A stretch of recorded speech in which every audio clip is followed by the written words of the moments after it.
Welcome back, guys. So today I've got nothing exceptional to show you other than the same thing you've already seen there, but motor mounts will get welded up early next week, so then I'll be able to give it 2 weeks to drop in the engine. Before then, I need to get the front suspension to hold up the engine, otherwise I'm going to bottom out the oil pan on the front axle. So I got some parts in this week, which is exciting. New parts, kind of getting me back in the mindset of this is actually going to be needs to hurry up. So here's what I got. For front springs, I got Old Man Emu 4-inch comp springs. I believe it's part number on here is 419X, but it's actually, I think, 2419 is what you're going to order them for. Another thing, got some nice 80 series A's and hubs. They're always nice to look at when they're brand new. Sexy. Got some good old Napa Reman calipers. That's, I think, a sway bar bushing that I had left over. Front sway bar bushing. Dobinson's adjustable panhard to keep the axle square underneath. Got some SLE. This is the extended brake lines, 4 to 6 inch lift. And then these are the stainless brake lines that go from axle to caliper. That'll take care of all my main brake lines. Tie rod ends, new. Got a terrain tamer rebuild kit. All new. The little hub studs with the cone washer nut. I got all new on those. Ooh, here's another good one. So this is the Trail Gear spindle nut, which if you've rebuilt a front axle, Toyota uses the star washer. If I can find one laying around here. Alright, so Toyota uses this goes on, then 54 millimeter nut, and then star washer, and this, and then these tabs you will use a screwdriver and just bang one back and one forward to hold these two nuts in place over your wheel bearings.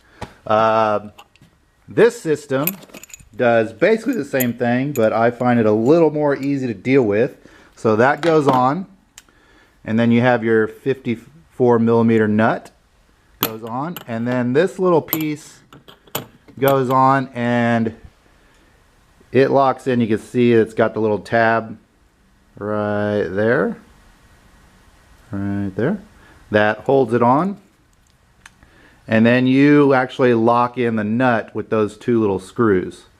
Very similar to the way a Dana 60 full float goes. I just find it easier. You don't have to worry about that dumb star washer, because when you take it off, you got to bang those off or bang it back up to get the nuts off. This, you just unscrew 2 little bolts and you're free. And I find it just holds your preload a little better. You know it's in there. Also, another little note is those screws cannot back out. They'll actually hit the hub before they get all the way out. So even if they come loose, they'll come loose, but they won't back themselves out. What else do I have in here, goodie wise? Nothing too exciting. I got a couple of the 10 millimeter Allen drain and fill plugs for the front axle. That way you don't have to worry about that 24 millimeter socket that sometimes is a bitch to get the fill plug off. So there you go. I am going to get to it. Alright, so broke down both front sides, somewhat cleaned up. I like to kind of leave it a little greasy, because it'll probably be like this for, I don't know, a week or so, as I kind of wire wheel all my surface rust and gunk It's not too bad. So what I am doing now, I got each side broken down in a bus tub. So I got, go over here, and right now I am going to remove the rotor from the hub, and I am also taking off the hub studs because I am replacing those with new. You can double nut it, or to get them off, I find since I'm not reusing them, I just get a vice grip and grab them. It's fairly easy, and then you can just spin them off with your hand. The other thing I need to do is I remove the ABS, so now I have to cover up this hole. Now what I've done in the past is ABS sensors just slipped in like that, and then it bolted down. So what I did, since I don't run ABS on the 80 either, see if I can get a picture of it.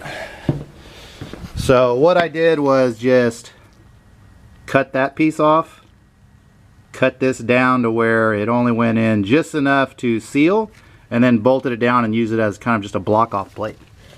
See, yeah, there you go. You can see how I made a block off plate over here. So I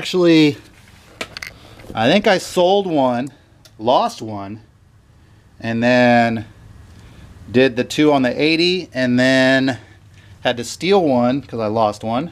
I don't know, it's somewhere in the garage, so maybe I'll find it. So I'm one short of these. So another thing I need to find out if I can get somebody else's bunk sensor, or I mean, it's just plastic, so I can probably get a piece of metal, cut it out like that, put some Pookie, or I can probably cut out this same thing on the CNC at work and make some plastic ABS block off plates made out of ABS. So let's get going and getting these studs off. Alright, so here's a problem that happens to me every time I do an axle rebuild, that I take off the rotors. So rotors removed, and then take that out, flip it over, and now I got to take off this seal, and it's on there pretty good. And when you start putting your seal on there, you just start flipping that up, and it's all around, and you end up cussing and throwing stuff and getting pissed off. Leaving the rotor on gives you a little more weight to pull on this, but I have found, and I don't learn from my mistakes. So what I do is get a wheel, drop the hub down on the wheel, just put 2 lug nuts on the other side, and you don't even have to really tighten them, and then you got your leverage back, and instead of 10 or 12 fighting it with it bouncing all around, 2 pulls and you got it off. So just a little don't do like me, and you'll be good. So next up here is, so I'll get that hub studs removed.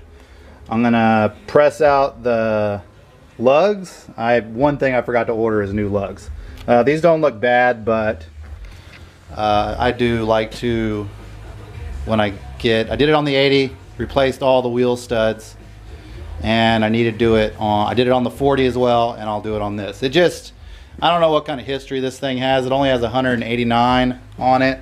Everything looked great on the inside. What I haven't done is, what I like to do is go through, let me see if I can see it here, is you can always tell if a rebuild's been done by the bearings sometimes. Well, if they use proper Toyota bearings, the Koyo, then you can't really tell if it's been done because they're just replacing it factory.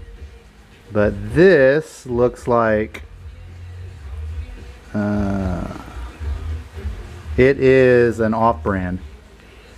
So, and relatively ease of me taking this thing apart, made me realize that it has been done before. When I did it on the 80, everything was just a struggle to get off because it had never been done before. So at least this was done. It's not the bearings I use. I only use coil bearings or the factory Toyota. Most like the terrain tamer rebuild kits come with coil bearings, so that's what I use. They're great, made in Japan. I don't like China bearings, and I'm not a fan of American bearings either. I don't know. Timken are okay. I have used Timken on the Ford just because I don't really care as much for the Ford, so I'll buy the Timken's bearings, and I think they're USA made. They're good, but I prefer Japanese stuff on Japanese vehicles. So okay, I'm gonna get back to it here. All right, I was able to confirm. So the front wheel bearings, the outer wheel bearings were Timken USA. So the outer bearings were done in the past. The inner bearing doesn't have any markings, so that means that's a shit bearing. And inner the hub seal is a national brand, which that's something you get at AutoZone. I think is a national distributor. I've used the national on the Ford. I wouldn't use it on a Toyota, but I mean the seals are good. You know, if people are actually doing this with 189,000, maybe it's done once or twice, I don't know, that's better than nothing. I mean, a lot of 80s or any Land Cruiser out there, people don't realize that the service needs to be happen at, you know, the factory increments. That's what I do. I think it's every 15,000 you, and I may be wrong on that, 15,000 you set your pre-load, which I do, and then I usually do a repack of the bearings at 30,000, and if they look bad, I'll actually just rebuild it. I don't mind getting dirty on rebuilds. It's kind of therapeutic. You're just taking stuff off, cleaning it, putting it back on. And I like, the more you do it, the cleaner your knuckles stay, because these knuckles are, I mean, they're relatively clean. I mean, my 80 was worse than this, but you know, you clean it up every time you take it off and you put it back on, it stays relatively clean even if you're off-roading. Why they get so nasty is when they start leaking, and then the dirt gets the leak, and then it just starts making, it actually grows mud, and that's the crap that isn't fun. One other thing, so the way I clean knuckles while I'm on knuckles, you can, the first one I did, I actually spent, you know, sitting there with a screwdriver chiseling off the big mud, or trying to use a wire wheel, anything to get the crap off. And then I realized I wanted to be lazy on my cleaning, so what I do, and I forgot about this, this is a bucket of diesel, and I forgot, and I'm actually opening this for the first time in about 8 months. So I usually just throw the knuckle in a bucket of diesel. This is actually a 60 series knuckle that I had thrown in here about 8 months ago. The diesel will, it won't get it all off, but it'll get it all nice and loose, and then you can just start scraping it off. I mean, this is almost coming off with my hand, and it doesn't make anything rust. I mean, this is, as you can see, it's, I mean, I put this in just with all the grease. You can see that the diesel has actually turned the color of the crap, so I'm not going to reuse this diesel. I need to go get some more and soak them. Usually it only, this has actually been, I remember when I put that in there, I was going to do an experiment and see how long, if I can actually put it in there and it just clean itself all the way down to nothing, but it doesn't. But usually I just lay them in maybe overnight, and that loosens up all the crap, and you can just start wiping it off. And then maybe high pressure at that point will get it all off. Yeah, so there you go. Change my gloves here now. I got diesel all over my hands.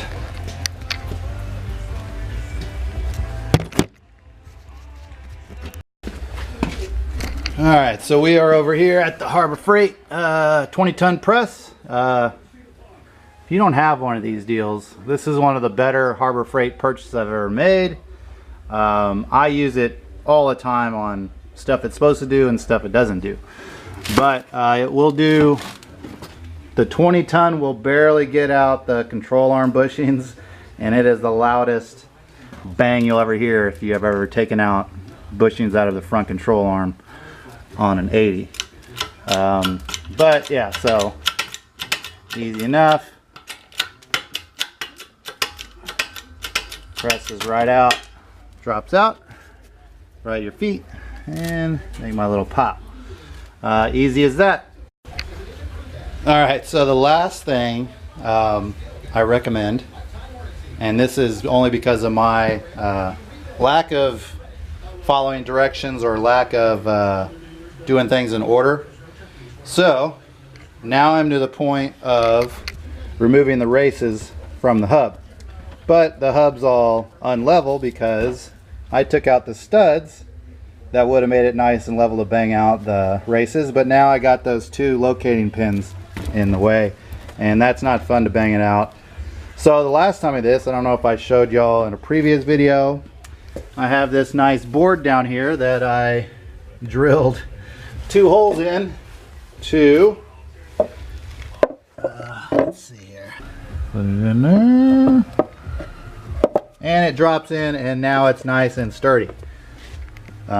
So then I'll bang out. Plus I like to do it on a board on the concrete. My shop table is just not very thick or sturdy, so it's a lot of banging and all this crap starts rattling, stuff falls off.